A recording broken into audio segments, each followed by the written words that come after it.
All right. Man, great Tuesday. Unbelievable weather. Cooled down a little bit. All right. A lot of great Mississippians are probably enjoying this good hunting weather, they would say. And had a lot of juice, a lot of energy today. Really good hitting going on. Saw a lot of great competition. And, got a lot of good punt work. This is a really good team we're playing, man. They're so much improved. Coach Spav's done a great job. I got a lot of respect for him. They're so much better on defense than what they've been. Their last 2 weeks, they're playing at a really high level. To beat App State and then to go to Troy and take them to the wire like they did. They've got it really going on right now. They're undefeated at home, I believe. And so it's going to be a tremendous challenge for us. And we got to go down there, man, and continue to improve. That's what we're doing as a program, right? We won 3 games last year. We've already won 3 this year. We continue to improve. We continue to mold. We continue to build. We continue to recruit, and that's what we're trying to do is build this great program back day by day. So with that, I'll open it up. Will, do you have any injury update for Ty? Ty Keys? Yeah, he's out for the year. Yeah, he's out for the year. Yeah. Coach, Go ahead. Just to bounce off that, Trey Lowe, can you talk to his status? Is it just trying to get the ball to younger guys? Or, where is he kind of at in the depth chart in your mind? Yeah, Trey is a great kid. It's going to be a great coach. He's doing everything we ask. He's just he's behind Zach and Jake right now from a performance standpoint. Yep. Last week you guys had some nice balance. Did some nice things out of your gap scheme.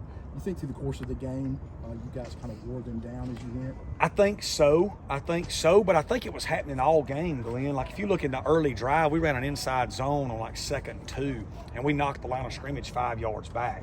So it was happening all night. We just weren't executing at quarterback well enough to show it. The ball wasn't getting handed off sometimes the way we needed it to, and the execution just wasn't there, just at the quarterback position. And so late in the game, we started executing better, and, we kind of started moving the ball better. And that's generally, kind of the way it goes. I thought our O-line played unbelievable, though, man. It was our line of scrimmages on both sides of the ball was probably the difference in that game. We won a football game where we lost the turnover battle 2-0 and gave up a safety. You got to be really good to do that. There's very few teams that can do that. That won't happen much this whole football season. All the college football games combined, it'll be interesting to look it up, how many times a team wins a game after losing the turnover battle by 2. And so that was a huge step, and that's huge growth for this program. And it shows how well we actually played on O&D in the kicking game in the parts of it. You know what I mean? Because if that turnover battle is 0-0 or we're up +1 or +2, it could have been a much different outcome. Well, off of that, could you speak to the process of a young quarterback? You were talking about making those decisions, whether to pull it or keep it. Is that a feel thing, an eye thing, or a little of both? Yeah, I think Zach's right on track to where we thought he would be and where I've had a lot of great freshmen be. He comes in, things are easy, there's no expectation level, you play, and then teams see what you can and can't do, and they start game planning for you, and then it gets a little bit harder. And then you realize the weight of the world's on you, and you kind of hit rock bottom, and then you start building back up. And I think, Zach has had a tough week the last 2 weeks. He's made some plays. The seam ball to Ty Mims, the 2 throws to Ty Mims were unbelievable. The throw to Frank Gore on the wheel route was a phenomenal throw and a great play. So he had some good plays. He had some plays he'd like to have back. We're going to continue to coach him and grow him and build him because he's going to be a really good player. There's very few great quarterbacks out there that didn't have some bad games as freshmen. Well, bouncing off of that, obviously, freshman quarterback looked like he's taking most of the snaps today. This will be, I think, maybe the 5th or even 6th time this season that you're playing against a quarterback with outrageous experience. What type of challenge does that present for you on a week-to-week basis? Yeah, so I got a lot of respect for their quarterback, Hatcher. I remember him out of high school. I was at Lafayette when he was coming out. He was a state wrestling champion, a real tough guy. A guy that has a chip on his shoulder because he's not the biggest guy. He's always trying to prove people wrong. So he's always been a winner his whole life. I got great respect for him and Coach Spav. And like I said, they're turning their program around. And we got to play well on defense. As far as us goes, Zach's really talented. Zach's young. We think Zach is going to be a great player. We're going to keep coaching him and molding him. We do a lot of really good stuff on offense. We always have. It's very similar to what the Saints have done forever. And what LSU did when Joe Burrow was there, similar system. So, there's some intricacies to it that, we're trying to make it simpler, but yet still have enough answers. And man, he does some things really good, David, you know, and you can see it. Sometimes he doesn't, and we got to continue to play better around him and keep molding him and keep growing him. Because there's going to come a day where there's going to be a lot of people wearing number 12 jerseys around here, you know. Ja'Carrius Caston goes down. Yeah, I think we'll have him back this week. I do. I think we'll have him back this week, but he went down early, but it's not a season-ending injury or anything, and I would say he's probable for this week. With him, if he does or doesn't play, I mean, would you see it as an opportunity for the rest of that wide receiver room to kind of have a chance to show off the talent? Yeah, I mean, Ty Mims came in and played great. We've recruited well there, and that shows growth in the program. You know what I'm saying? Like, think about this now. Dalen Gill, Ty Mims, Zach Wilkie, Santrell Latham, Chandler Pittman. That's 5 guys off the top of my head that started in that game that was not starting early in the season. Oh, Latrell Jones, Frog, that's 6.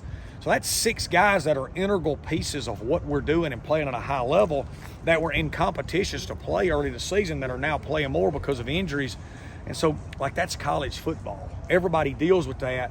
And last year we couldn't overcome that. So, again, that shows improvement, that shows growth, that shows great recruiting, and we're continuing to do that. You know? Talk about Janari and just how important it was to get him going in that game and how important it is to have a 1-2 punch. Yeah, it was great. You know, number one, we had 69 snaps offensively because we moved the ball consistently all game. So when you add 13 to 15 more snaps than what you've been getting, that's 13 to 15 more opportunities for kids to play. So it was great that Janari got in there. We envisioned that all year, having 70 snap games where Frank and Janari could 1-2 punch it. And we got to get Rambo in there more too because he's a good player, and Chandler Pittman's doing some good things. So it was good to see for all those kids. Did you find out Janari chipped his tooth on that last kickoff? I did. He good old country boy, man. Good old country tough guy. So we knew that wouldn't hold him back. You've talked a little bit in the past about, I guess, having some more ambitious recruits around because you might get them back in the transfer portal. Why is that something that's been important for you guys to do? Yeah, because we're in Mississippi. You know, we're in South Mississippi. You know, with Lower Alabama, Southeast Louisiana, it's a very fertile recruiting area. We understand everybody comes in here to get these guys. We know all their coaches. We know them. We know a lot of their family members. And when it's not working out for them somewhere else, we want to be the place of choice for them to come back home if they're the right kind of fit and they love Southern Miss and they're Southern Miss people. We have been that. And David, I mean, we've been that even though we've not been winning. Now we're starting to win and do things right. I think it's only going to snowball effect. We feel really good about where we're headed in recruiting. Do you find that that's something that a lot of your peers are doing as well? I don't know, but most of my peers didn't come from where I came from. You know, at Division II, we've been living in this world our whole career. You know what I mean? Like, think about it. Quentin Bivens, Tylen Knight, all these guys we got, they would have had to transfer down a level. They'd have probably played for me at West Alabama or West Georgia, to be honest with you, five years ago. Yeah. But now they can come here. Coach, on that wheel route, you got to talk to Frank. Could you talk about how to execute that to make that rub right? Yeah, we did it right. Okay. We did it right. Yep, that's really all I can say on gotcha. it. Yep. Bryson Mays, see him out there. Yeah, he is highly probable for this weekend. Highly probable. Yeah. Anything else?